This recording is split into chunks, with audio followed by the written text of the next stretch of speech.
not supposed to be visible or to be around any polling unit unless there is a breakdown of law and order and they have been invited by the Inspector General of Police. That elections are sheltered in Africa is no news. But in Nigeria, it comes with consequences. Against the will of one man. Consequences that have toggled the nation's politics and may shape how Nigeria elects. This is the year of PGP. The momentum gathers. When we promise, we deliver. The fireworks is unending. We did it and continue to do it. 55 years this year, and in her fourth republic, this is Nigeria's 5th general elections. All the action, all the news, the updates, and the news behind the news we will bring to you live from the field and in the studio on Core TV News as Nigeria elects.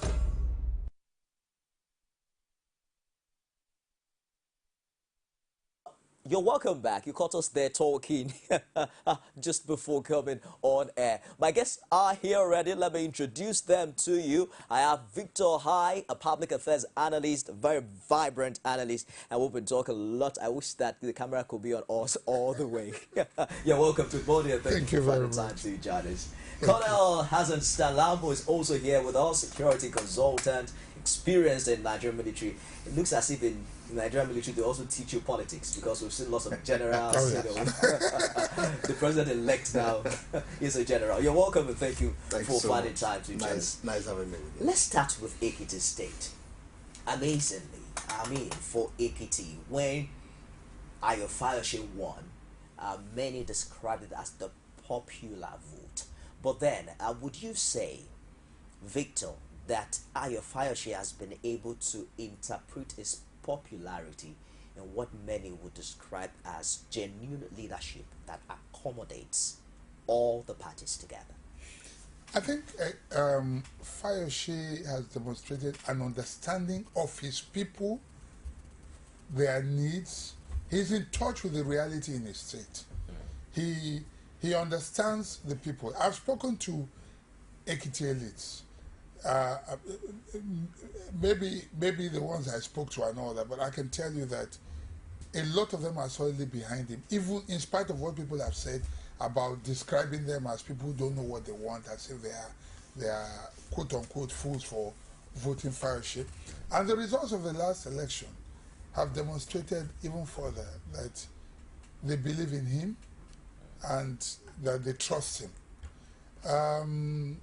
And that it shows that he's really on top of his game in the state. But that's not to say he's without opposition, obviously, because when he came in, if you like, midterm, okay? And he came to meet a state assembly where he had minority, his party members were in the minority. And so that has created a problem for him ab initio, you know. So it's like from the beginning he has to fight, because what you find from the other lawmakers is, look, we never wanted this man in the first place. We don't want this man to rule over the state. Let's remove him for whatever reason. The reasons for removing him may not be, we may not say they don't have grounds. Obviously they must have some grounds, otherwise they may not go through. But the thing is, are there things that could have been accommodated ordinarily if he was a member of their party? You know, would they have tolerated him if he was one of them?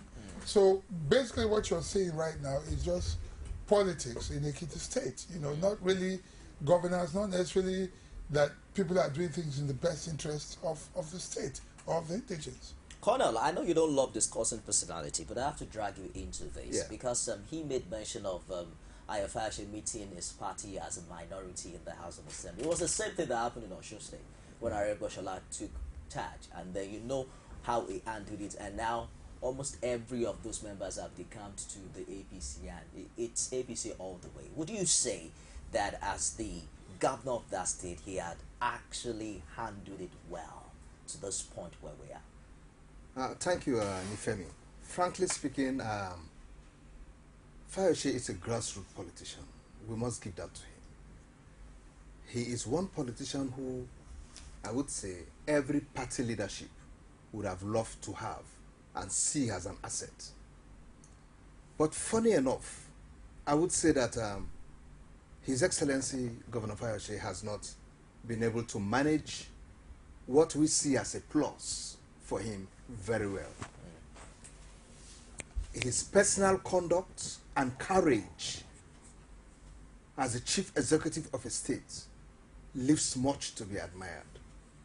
And to a greater extent, it is attracting what I would call the unexpected minuses to him. Fayose is somebody who, if only he could be well behaved, he would make a very fine politician. Very fine politician. And that is why in most cases, if he does not know, maybe people like us should tell him. He is used often and dumped, the way he has been dumped already now. Maybe he does not know. It's a matter of days. The count has started. And it tells us something about the way we run our politics in this country. I'm not a politician, but I think I'm a Nigerian who is so proud to be a Nigerian. And I like to see leadership, you know, portraying the high quality potentials we have of leadership in this country. What sort of a system do we operate that throws up the very worst amongst us into the best of positions? I think we must sit down and look at this again. What sort of a system do we run that sees election riggers emerging as ministers? We must look at these things again and ask ourselves certain questions. Are these the sort of role models we want to have for our kids coming up? Can I be proud to tell my son, oh, that's the Minister of the Federal Republic? From nowhere, he became a minister, copy him, this, that, and that, and so on. Just a minute, Colonel. We're joined now by the Special Assistant to the Ekiti State Governor on Communication and New Media. Lero Laika, thank you very much for finding time to join us today. You're welcome. All right, let me just quickly get your perspective on some of these issues. Of course, you recall that when the House of Assembly palaver started in Ekiti, it was a story of 7 being greater than 19. The 19 lawmakers are back. I want to know whether you agree that security operatives should acknowledge their status and allow them seats. There are reports that security situation has been heightened in Ekiti State. There's palpable fear amongst the people. What exactly is the position of the state government as regards all of this? If you ask me concerning the issue of security, I'll tell you straight up that the House of Assembly complex in the state is becoming a kind of a war zone now. And when you have this kind of situation, what I believe is very easy to do is to prevent anybody from getting access to it.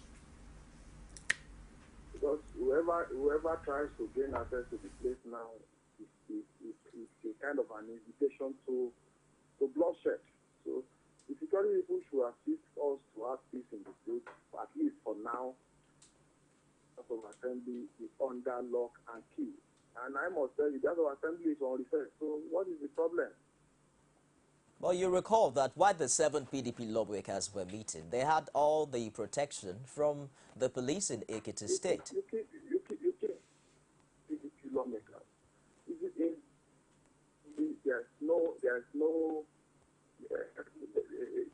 the moment you get elected, I believe what you should do is governance. The APC lawmakers, some of them, Africa, left the state, step out of the state. They come back 1 month, 2 months, and you don't expect the business of government to be as. Somehow somebody must carry out with the business of government. And let me also tell you that after Omeni was impeached, like I have maintained, he was impeached either rightly or wrongly. Support challenging his impeachment. You see, the moment you go to court challenging an action already taken, agree that action, and you have also agreed to abide by the result of the action. You have also agreed to say, okay, wait, or to right this wrong that was done to me. So if Omeni is in court challenging his impeachment and is also parading himself as speaker, what is he in court for? What is he challenging in court? Because he is in court challenging his time claiming to be speaker. So the question is, why is he in court? If he knows that he's the speaker, if he knows that he should carry out the function of speaker of his state, the question is, why is he in court? So you cannot approbate and reprobate at the same time. You cannot blow hot and cold at the same time. It's in court. Simply, if he has subjected himself to the rule of law, to the judiciary, he should allow the court to do his job. Larry, the 19 APC lawmakers claimed that they have served your principal notice of impeachment. The last I heard was that he hasn't received it. Has he received it now? As I speak to you, the one that I saw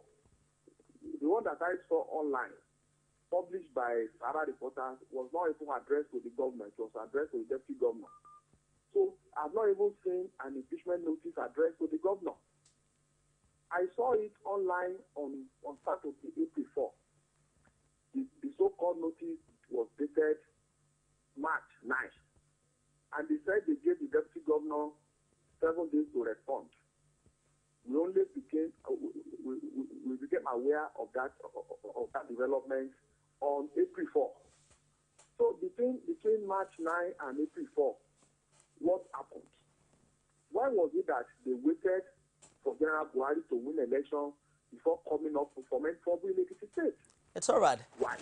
Larry, we have very limited time here, but if, and note that I said if your principal gets impeached a second time, it might be historic, being the first governor to be impeached twice. What's your reaction to that? The question is that, as I see with you, there is no impeachment yet. You understand? All right. So all these talks of impeachment is on the basis of newspaper. It is when you want to commence impeachment, the process must be done in the annual chamber of the House of Assembly. That has not been done. It's all right. So when that is done, I believe that it is not going to be done. You now begin to react to it. You can't react to what has not happened. Thank you very much for joining us this hour. Larry Olayinka is SA to Governor Fayose on communication and new media. Thank you for joining us this hour. I'll be back with you, Colonel, but there's a lot of history making happening now. Victor Hai, do you see another history being made today in Ekiti State? Well, it might be a bit difficult, and I'll explain why. In spite of the fact that APC may be at the center, and you might think that maybe the police may want to favor them and all that. Larry made some valid points there. One of them is that, first, in a decided judgment, it was made clear that the House has to sit in the normal place where the business is held, you know, before for any proceeding to be, if you like, legitimized. Now, in this particular case, the State Assembly is on the Assembly complex is under siege right now, and like you said there, quite frankly, if the place is to do what it should do, it may be safer for now, in the interests of security, lives and property. We cannot say because people you want impeachment must take place and all that, you just allow. There will be bloodshed. There's no two ways about it. I can assure you that thugs will take over. The police may kill and do whatever, but that place, blood will flow, unfortunately. Now, no right-thinking head of security, for whatever reason, politics or whatever, if he wants to sleep well at night with a good conscience, we allow that to take place. Secondly, election is taking place on Saturday. There might be a paradigm shift. You understand? It is only after Saturday's election that we can know for certain whether even the 19 will remain 19. Because if there's a serious paradigm shift, you can be sure that even their actions will, I mean, you know, because at the end of the day, it's still about the people. They're representing the people. And they should be seen to be representing the people, not themselves. And so, about history being repeated, we'll have to wait and see. There are a lot of things that will determine that. But I just hope that common sense will prevail and that they will give peace a chance. Colonel, do you agree with him, especially with the role that the security operatives should play now? Yeah, it is important that lives and property, you know, are safe. His position resonates with me quite comfortably, I must say that. you know, it is important that first and foremost we protect lives, we protect property in whatever we are doing.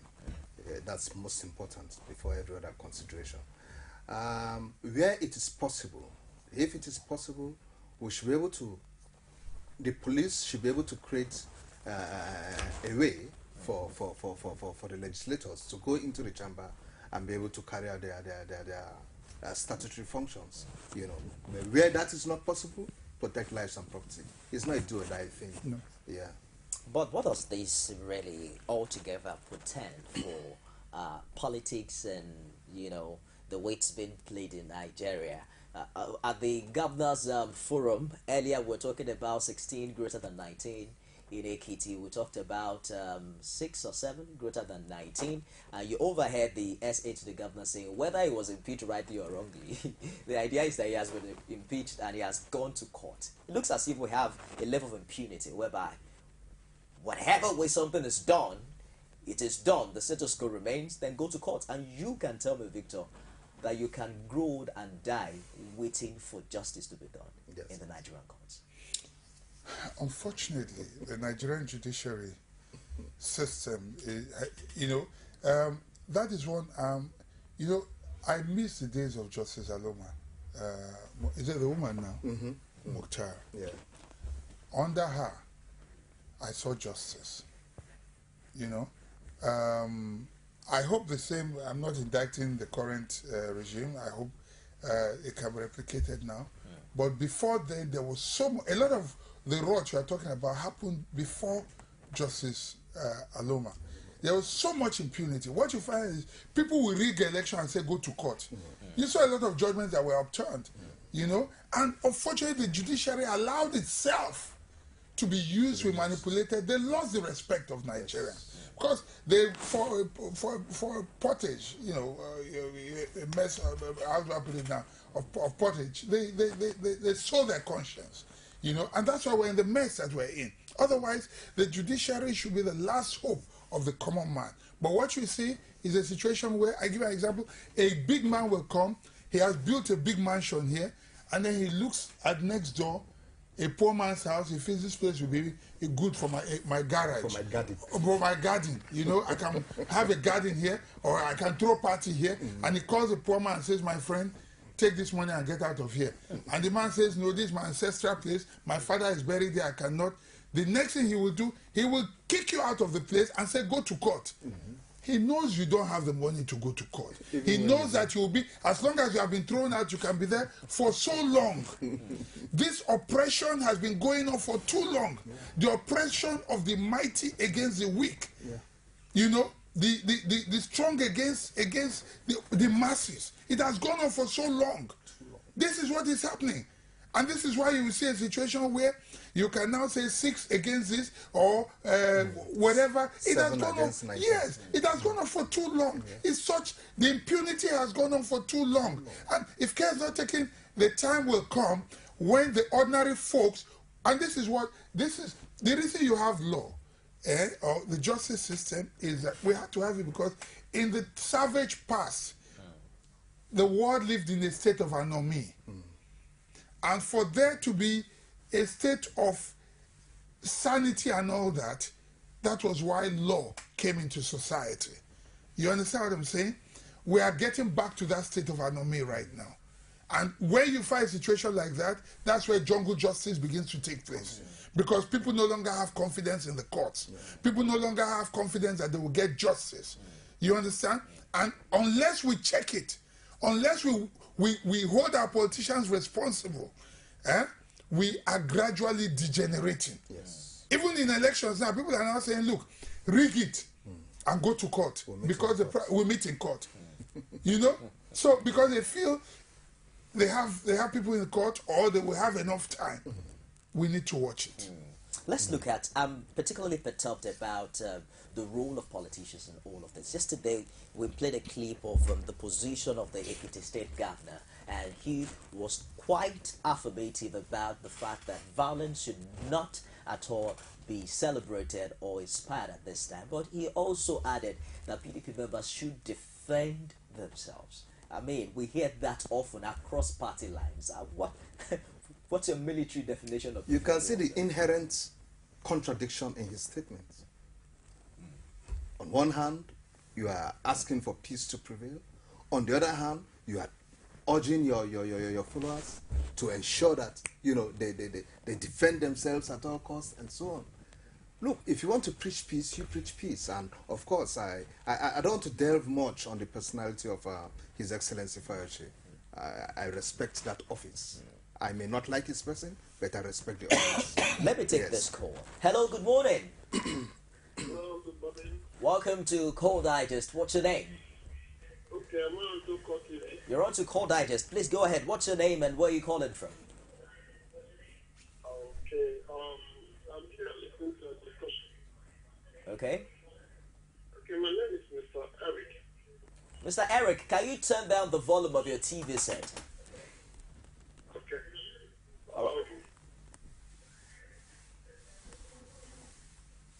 Okay, I'll turn it on. All right. What I want to contribute is, the Nigerian electorate.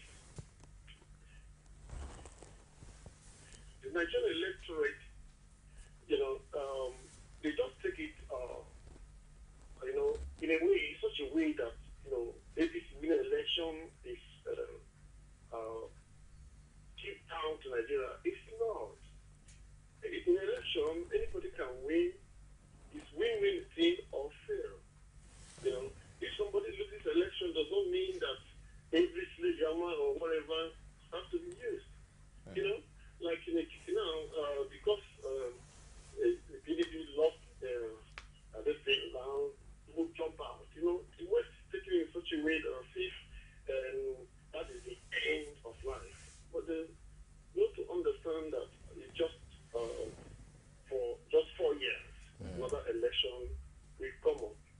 So people, the old classes in televisions and everywhere think as if that is the end of life.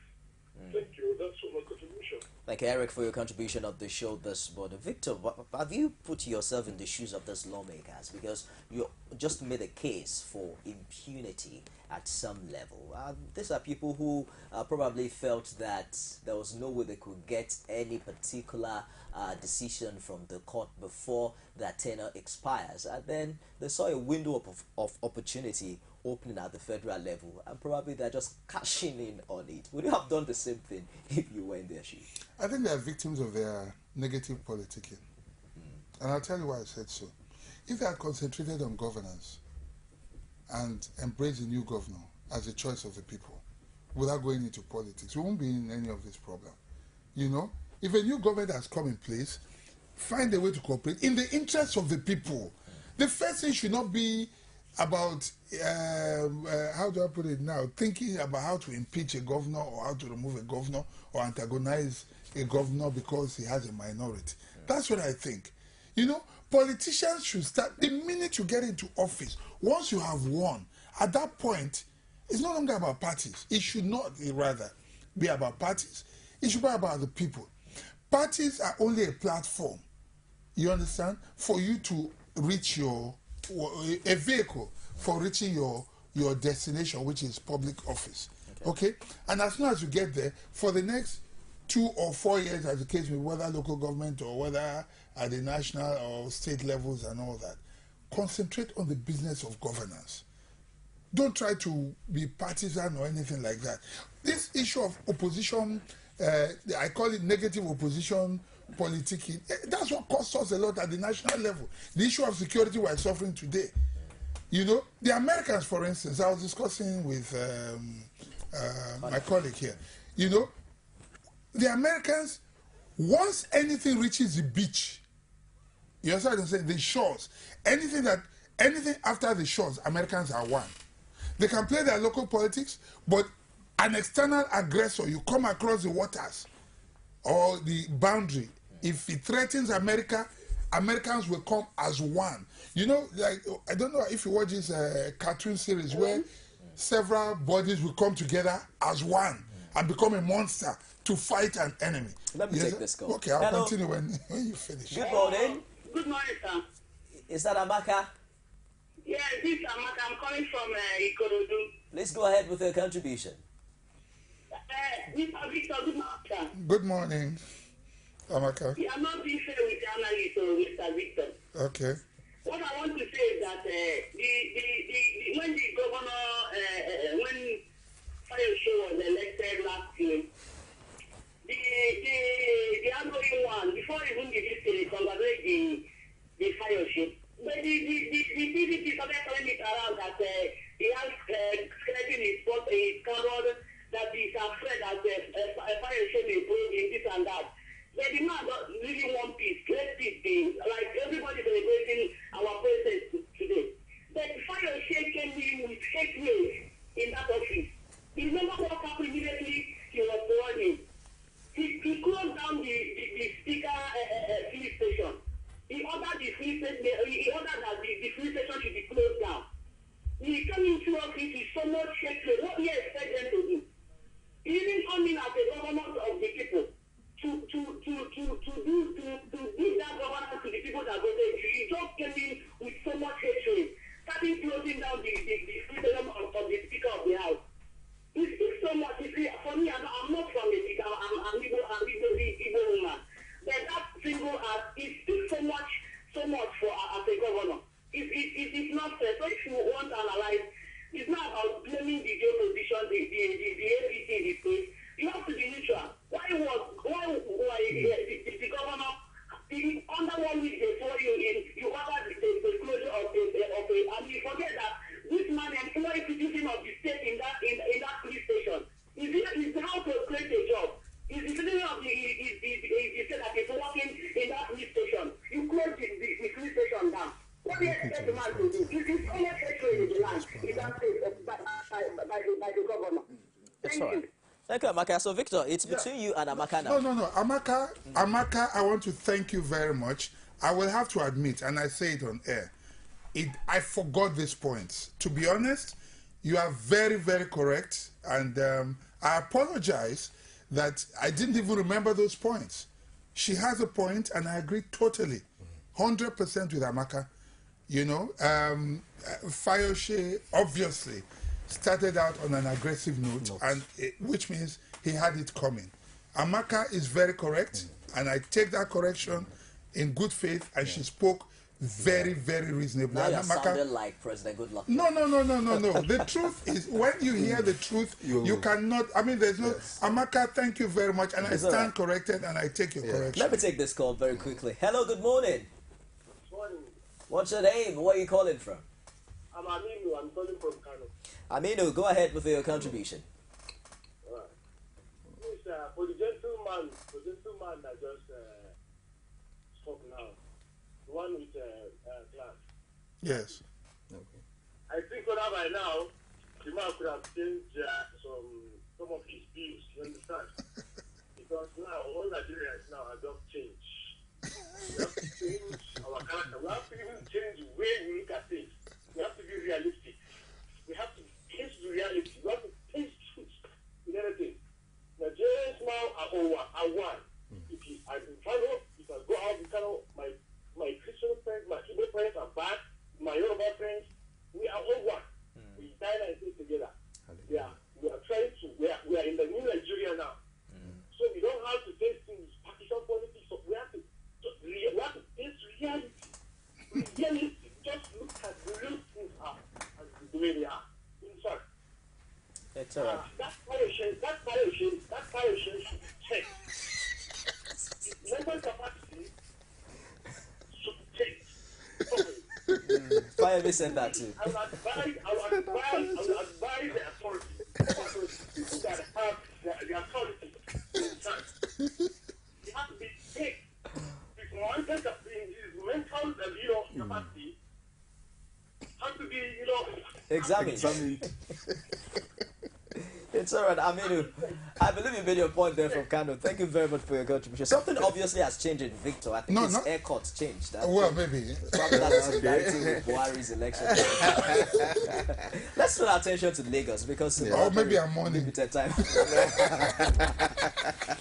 Let's go to Lagos. And I'm going to I'll quickly give you a timeline of events in Lagos. It started at the weekend. The first notice we got was that Transformation Ambassador of Nigeria was coming down to Lagos to support Ambody. It turned out to be that it was the Igbo community, that was showing solidarity, and they had a meeting with the Oba of Lagos in his palace. Now, afterwards, there were rumors that the Oba outrightly threatened the Igbos, out of his anger for what transpired at the presidential polls. And in reaction to that, the Oba of Lagos, Ruben Akiolu, denied the newspaper reports about his alleged threat to Igbos in Lagos to vote for All Progressives Congress governorship candidate Akinwumi Ambode. The Oba, in that statement signed on his behalf by Lateef Ajose, the Okwelua of Lagos, said that, pardon me if I didn't get that pronunciation right, said that the meeting he had with Eze Indigos in the whole of Lagos is just a normal one that is held regularly. He added that he also prayed for the continued peaceful and coexistence and prosperity of Lagos. The monarch added that his alleged statement on the issue of people ending up in the lagoon is nothing but a storm in a teacup. He said that the statement is just a proverb on those working against the throne and its interests ending up in the lagoon, as is the tradition of Lagos. All right, so we have a video now to show you about what actually happened. They say videos don't lie. Oh, yeah. We're back with you after now. Don't go away. One of you goes against the Ambody I pick. That is your end. I swear in the name of Almighty Allah, Lagos and the owner of for the time being. Listen, because this is an undivided share. The palace belongs to the dead, the living, and those coming people. On Saturday, if any one of you, I swear in the name of God Almighty Allah, goes against my will that Ambode, inshallah, will be the next governor of Lagos State. The person is going to die inside this water. I'm not ready to beg, appeal to anybody, and that's why Ashadu and the governor says, that is your own. Even the two of them, they cannot disobey me. But nobody knew how I pick Ambody. Jimmy is my blood relation, and I told him in a plain language, he can never be governor in Lagos for now. Future belongs to God. I'm not begging anybody to go, but you must not agree. What you people cannot do in Onitsha, what you cannot do in Aba or anywhere. If you do what I want, Lagos will continue to be prosperous for you. If you go against this, you will perish in the water. Finish.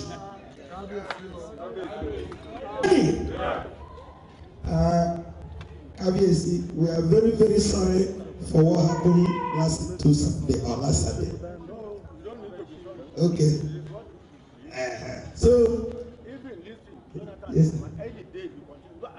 What I'm trying to tell you, sir, is that we come here today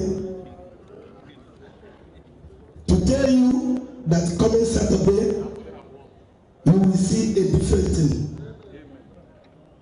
My Oba is here, who is my friend. He can testify that if I have said this is what we're going to do, this is what we're going to do. Why we come, all of us came here today, is for you to see our faces. That if we say we don't want on Saturday to be, we can't come here.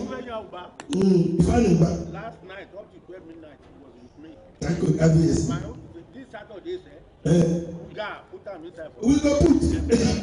I think by Saturday, all of us are going to go to who? And we tried. Even when we were trying for the national KBS, you can see this paper. This is the rally we did. This is the rally we did. Commissioner can testify. For Nico, we tried. This is very good. So we are telling you that coming Saturday, we are going to show you the way we used to do. And why we come here today, sir, KBS, is that to come and concentrate and thank you for being our father in Lagos. And that will not even stop for us to tell you. You know, all the tenants in the shops. I know. I know. Yes. One of my best friends today, Abdulaziz today. A long time. Okay, obvious. Saturday. Saturday. We don't need to talk much because I think we are going to revisit this after Saturday. Sunday, we will come like this on Sunday after election. Before I will talk, because Kola is here, we will talk Kola. This one Kabiyesi is talking is has given us mandate. We will talk when we think like what our vice president said yesterday. He can't win now.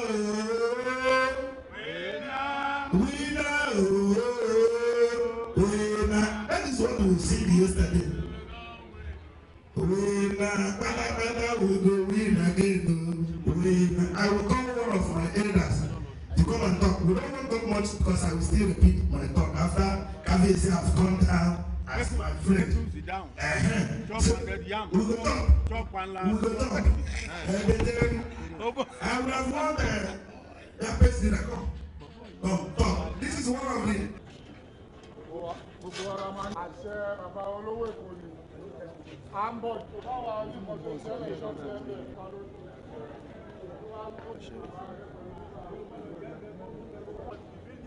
I'm sure, Baba.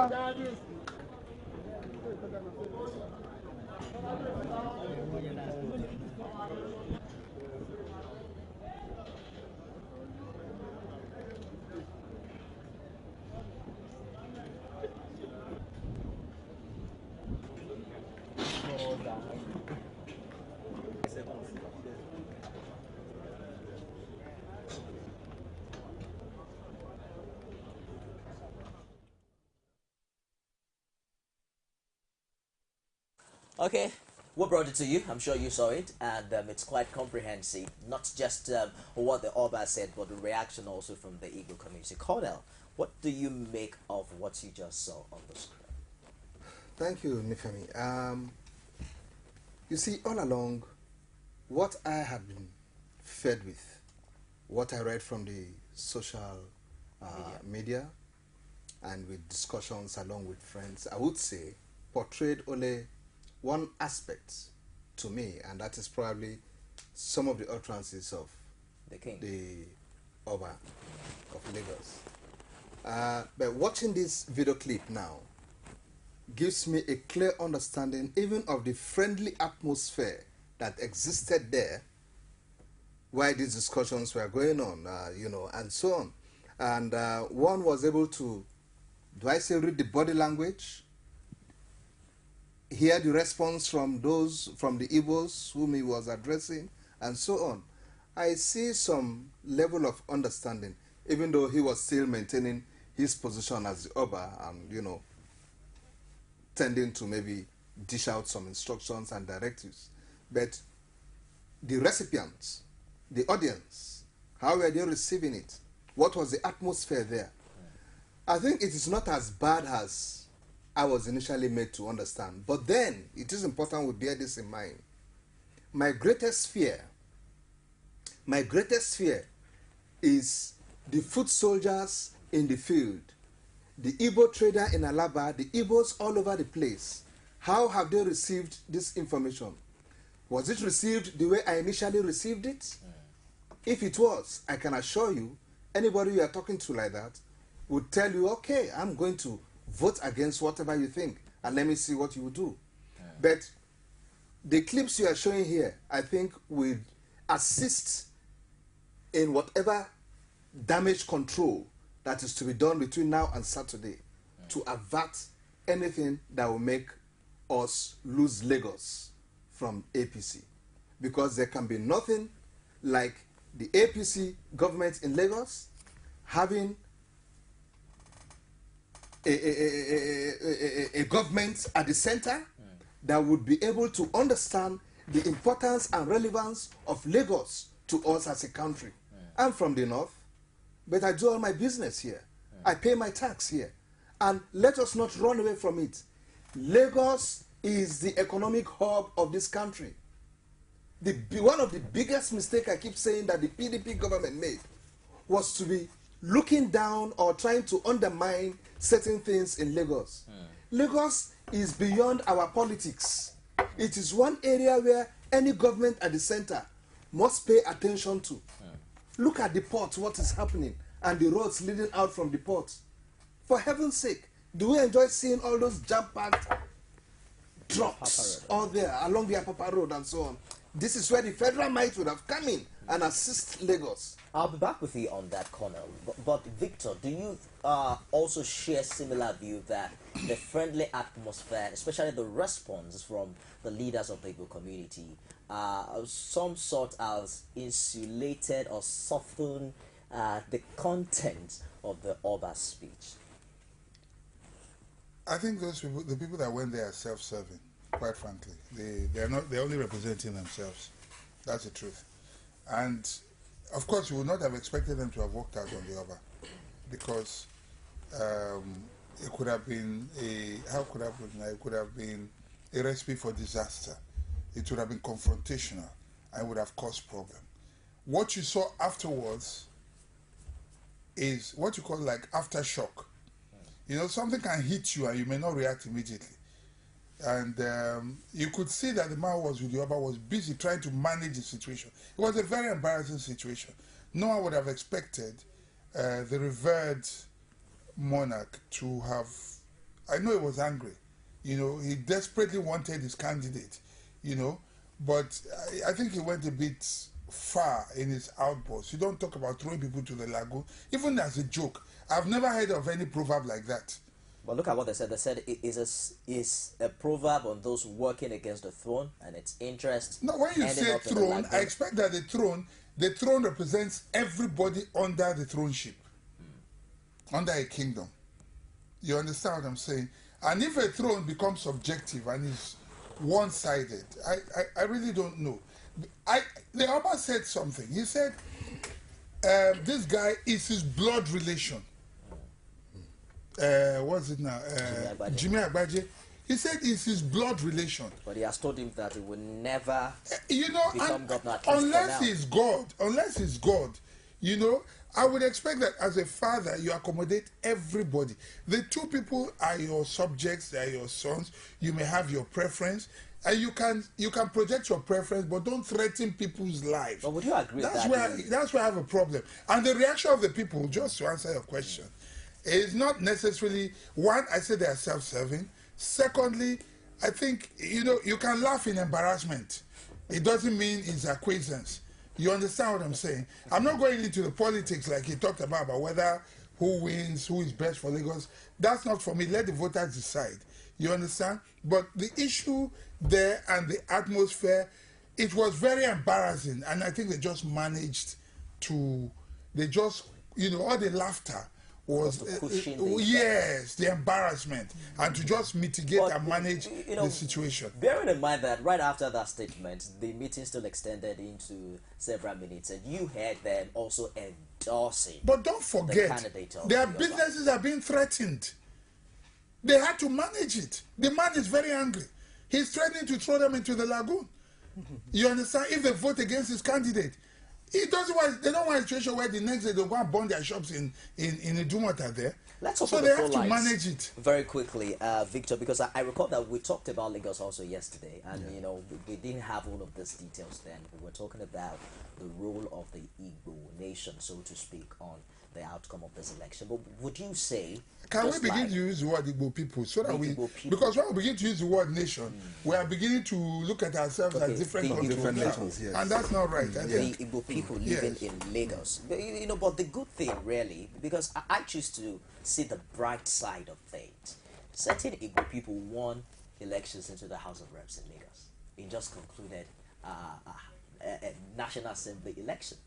Isn't it really, because for the Igbo people in Lagos to be this relevant, isn't it a pointer of the kind of unity that has pre-existed before now across ethnic lines? It's a very, very, very positive omen for Nigeria's politics. But like I mentioned earlier on, we must be very realistic when we are discussing Lagos. Lagos is no longer, look, the cosmopolitan nature of Lagos is such that it has made Lagos look a home for every Nigerian.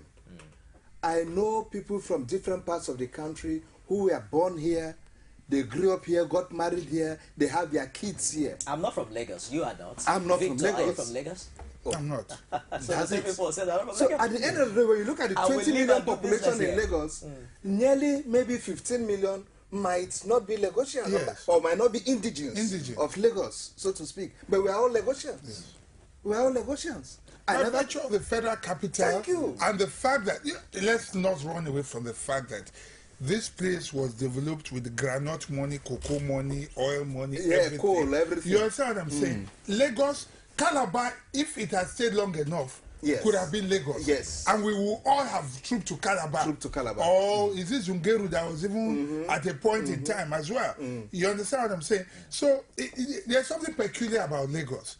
And I think that, of course, there are indigenous and all that. We must respect the fact that it is a homeland to people. But the nature of Lagos as a capital, the immediate past capital, we can't run away from the fact that it is a melting pot for all Nigeria. And it is a commercial capital of this country. Yes. But we can't also run away from the fact that it's been accommodating for all. I believe no, when you use the word accommodating, that's condescending.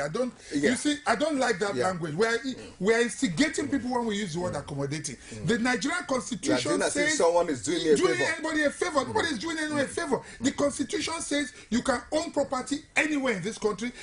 There's freedom of movement, freedom of association. Your Constitution guarantees it. You understand what I'm saying? You can live anywhere in this country. You understand? Let's stop passing the wrong message. You know, like saying, we are just accommodating. Well, this is the reason why some people were taken from a country where they belong to, and then you are deporting them and telling them that their nuisance in somewhere else is wrong. We should stop promoting it. Yes, and in fact, if anybody is doing any other person a favor, it is even we, the visitors, that are doing you a favor. Because frankly speaking, and like it has been established, nearly everywhere you go to, it is the visitors, the settlers that develop the place. Not even the Indians. Go to your village and so on and look at it. Everywhere. Everywhere. And if you are antagonistic to visitors coming in, your place will never be developed. It will never. Let me take this. What will Dubai be without visitors? Thank you. Hello, good morning. Welcome to Call Digest. Please turn down the volume of your TV set so we can take this call. Hello.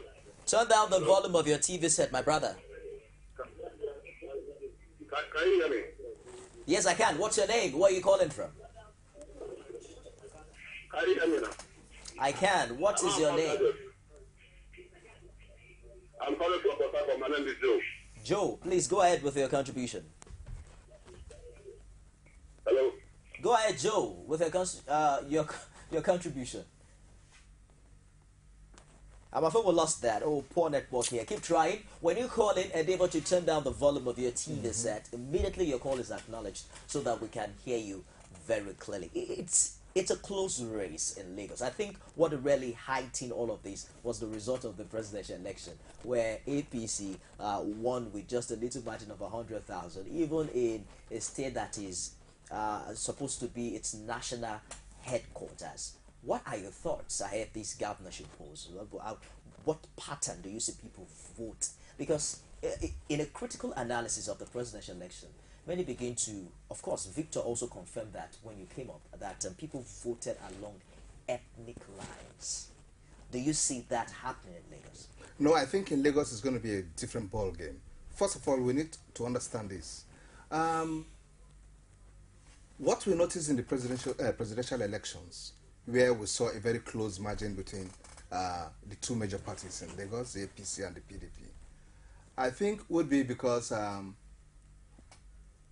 maybe the Igbo people wanted their own to be at the center. But then, when it comes to the Lagos elections, you know where your bread is being buttered. You know that, look, when you give your vote to the APC, they are the ones that run the show here on ground. They are the ones who would eventually dictate the pace here. There is no point in trying to create any form of animosity between you and those who are actually running the show. I foresee the Igbos, or I foresee the votes, this time around, coming out with a large margin beyond what we saw in the presidential election, with the APC leading reasonably to be able to really pick up comfortably. The last time governorship elections held, I think ACN at that time, that a margin of about 500,000 votes.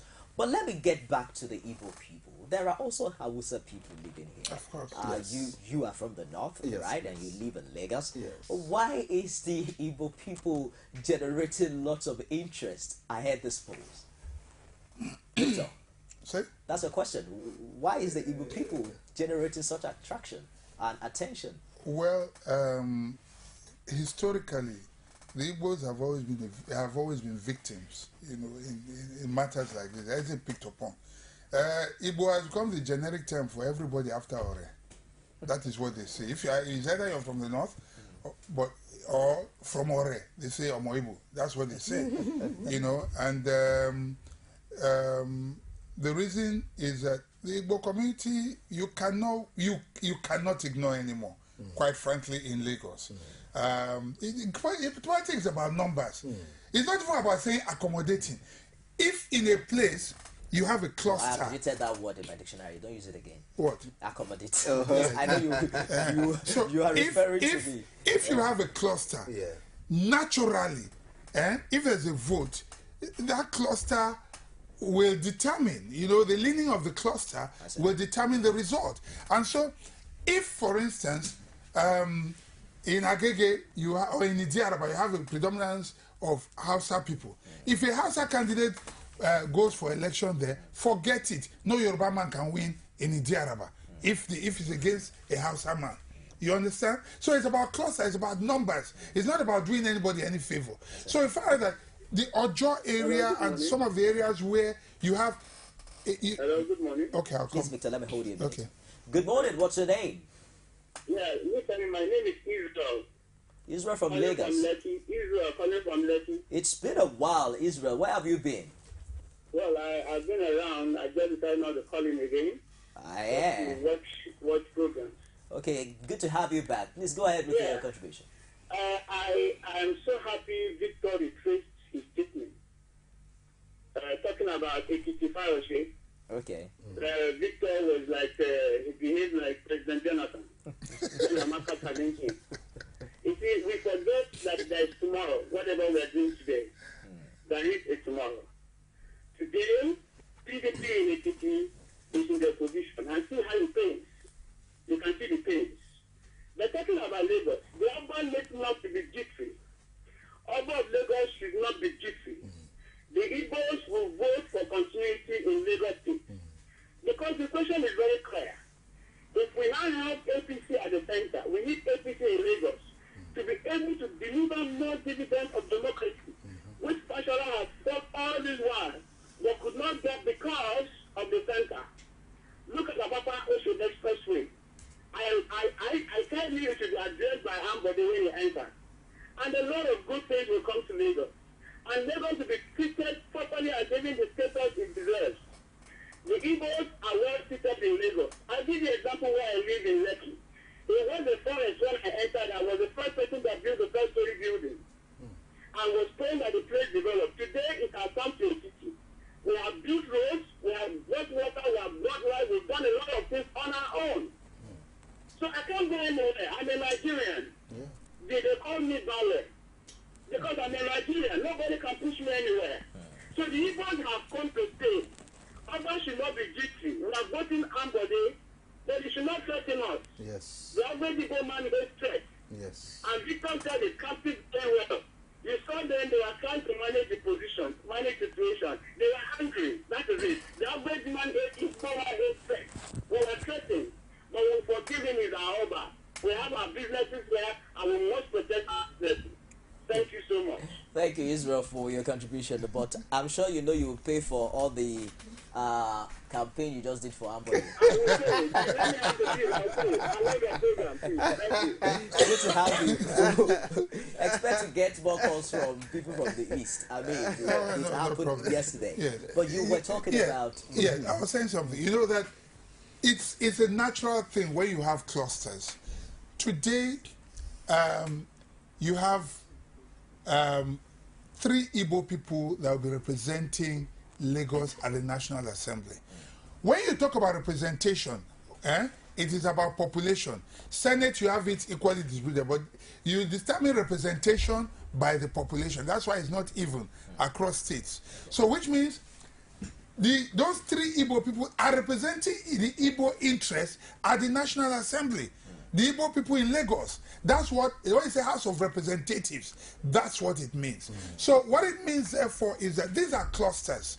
And when you have clusters like that, the people will vote for people who will represent their interests. That's right. If you have a cluster of Hausa people, the Hausa people will vote for their person to represent them. You understand? So these are realities on the ground. It's not about whether anybody is taking over anybody's whatever. Politics is a game of numbers. It's a game of numbers. Yeah. Yes. Good morning. What's your name? Yeah, this I'm calling back. Okay, Amaka, please go ahead. About what I said. When I hear it, I'm not too happy for about the comment. But when you play it now on TV, is it like this? So I don't know how people just play, as if the man just insulted the. But for me, I don't see anything. Immediately play that video, my mind just changed my mind. I said it. For what I've been thinking before. But wait, Amaka, before you saw the video, what was on your mind? Be open now. I'm not happy about the comment I'm hearing all of that. Igbo, that. But when you play this thing on TV, I see even my Igbo brother, that is, everybody was laughing about, But the way people react, I don't just know. They come out all written upside down. She say the other is threatening Igbo. But what I want to say now is that when you come to Imo State, my husband from Imo State, I'm from Enugu State. If you come to Okigwe in Imo State, the mountain and the Hausas dominate half of the Okigwes in Imo State. That there is no government is even, bringing them together because they are contributing so much in that Imo economy. If you want to buy cow, like you want to do anything, it's a few ways you go and buy cow. If you want to buy, if you want to have any occasion now, it's a few everybody. Across country. Lots of people to buy if you are living in Enugu, Abia State Airport. Understand? But when Okorocha came in, Okorocha has to build mosques. Build mosques inside the government house. So Okorocha was trying to bring the house so that they will have the sense of belonging in the state. But my Igbo brothers in Imo State turn the thing upside down. What they are saying, they are using it as politics now. That Okorocha is training Boko Haram in Imo State because he's bringing the Hausas together so that they will have sense of belonging because they are contributing so much in the economy of Imo State. What I'm saying is that my Igbo brothers say in Lagos, when they are preaching, they don't do it down in the southeast. Understand? They don't do it down in the south. If you go to Aba, they have Amauta in Abia State. That since this democracy has been yet that they bring one Hausa man, they are generating so much from them in that Aba. So what I'm not trying to say is that what Igbos are agitating here, they should be sent in these other non-indigenous chants in the southeast. That is my contribution. Thank you very much. Quite eye-opening, Amaka.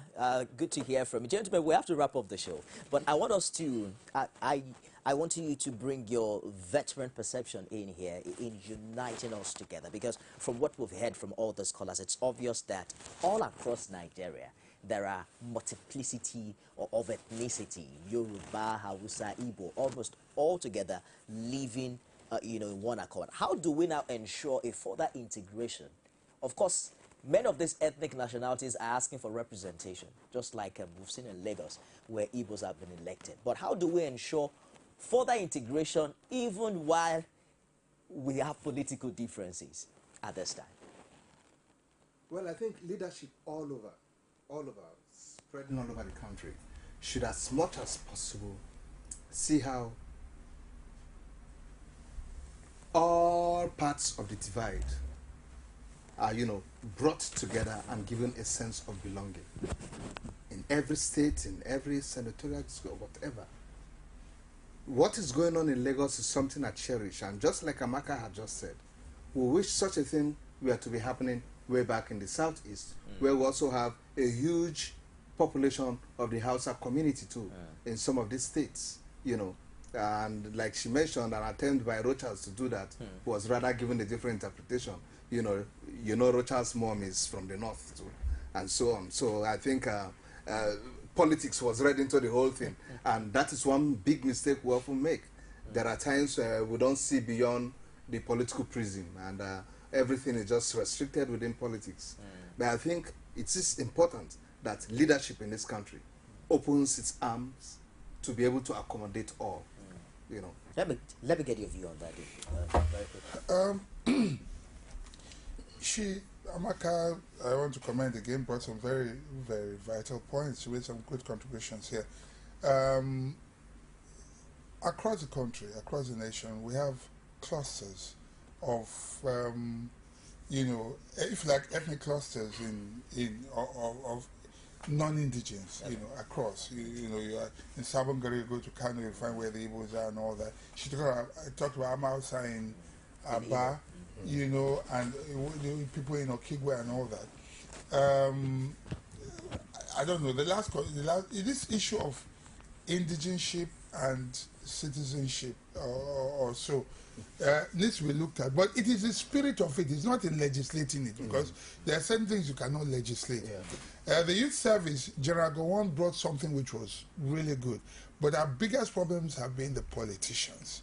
The politicians divide us along ethnic and religious lines. Aminu was speaking and he said to me, oh, now we can talk about change and all that, but they were not accommodating. I like to be blunt. You can accommodate now because you have won. You understand what I'm saying? They were threatening a lot of people of southern origin in the north. Many of them fled and left. You understand what I'm saying? So they could not vote. You see, for as long as we do that, if it favors you, they say, let us cooperate, it will not work. The thing is that we must see Nigeria away from ethnic and religious lines. Our leaders, I don't know who can check them or how they can be checked. You know, what we need to do as a people is begin to put Nigeria first. You know, forget about what the religion is, forget about what this is. And I like what happened now, that there are some Igbos that will be going to the National Assembly from Lagos. In Okigwe, if they have houses there, because if you don't contest, you cannot win. They went into an opposition party in Lagos, which is PDP, where maybe the cluster of Southwesterners, a larger cluster of South, there are Yorubas in PDP, but in that particular area, maybe, like, that's what representation is about. If you have, like in Okigwe, if you have the houses and they can go into an opposition party there, and they can muster their votes, they can represent the Hausa interest in Imo State, you know. So across the country, there should be no intimidation. Like what happens sometimes in the north, where people are intimidated either because you are in, quote unquote, the wrong religion or the wrong ethnic group, and then they scare you away. I think we should stop that and begin to accommodate each other. People have voted. Once election is done, we should go back and see how we can put our hands together. Hello, good morning. Yeah, good morning. My name is Godwin. I'm calling from Ojo. Godwin from where? Ojo. Ojo is in Lagos, right? Yes. Yes, in Lagos. Yes. Please speak louder, Godwin, so we can hear you clearly. Yeah, my contribution in this affair is that I'm very happy to contribute to the community. Hello? Go ahead, Godwin. We're with you. Yeah, because the topic is very interesting, based on the allegation of the Oba of Lagos threat to the Igbos. Hello? Yes, go ahead, Godwin. Go ahead. So what I'm trying to say is that the threat of the Oba against the Igbos is not the best direction to do. Okay. We're expecting the Lagosians to accommodate the Igbos very well, because Igbos have come to stay in Lagos. They have put so much in the province of Lagos. Oh, I'm afraid we lost that call. Poor network reception. Gentlemen, thank you very much for joining us today. Colonel STAN-LABO, it's good to have you here always. And of course, Victor OKHAI. We hope that subsequently you also find time to join us. Well, it happened in the United States, where they say that it was the first time that a black American of African descent really In the White House. A black man in the White House. A black man in the White House. I mean, who would have thought that? So probably very soon we'll have an Igbo man as Lagos State governor. Or an Ogbomoshama as governor of Kano State. Kano State. Interestingly, when Buhari won, you know, all you just needed to say to the bike man was say Baba, and then you carry it free. You have a free ride. 50% discount. You go to the free ride. You say Baba, they give you discount. But you see, this is my problem. It should be so all the time. Yes. Why is it now that okay, because it favors you, then therefore it is peaceful and all that? But if it is otherwise, then there's violence. That's what we need to check. An Hausa car dealer, you know, and say Baba. Say Baba, let him give you the car. All right, that wraps it on the show today. Thank you for watching. We'll be back tomorrow, God willing. I am Nifemi Ogutoye. Stick around for the top of the hour news. The army was not supposed to be visible or to be around any polling unit unless there is a breakdown of law and order and they have been invited by the Inspector General of Police. That elections are sheltered in Africa is no news. But in Nigeria, it comes with consequences. Against the will of one man. Consequences that have toggled the nation's politics and may shape how Nigeria elects. This is the year of PGP. The momentum gathers. When we promise, we deliver. The fireworks is unending. We did it and continue to do it. 55 years this year, and in her fourth republic, this is Nigeria's 5th general elections. All the action, all the news, the updates, and the news behind the news we will bring to you live from the field and in the studio on Core TV News as Nigeria elects.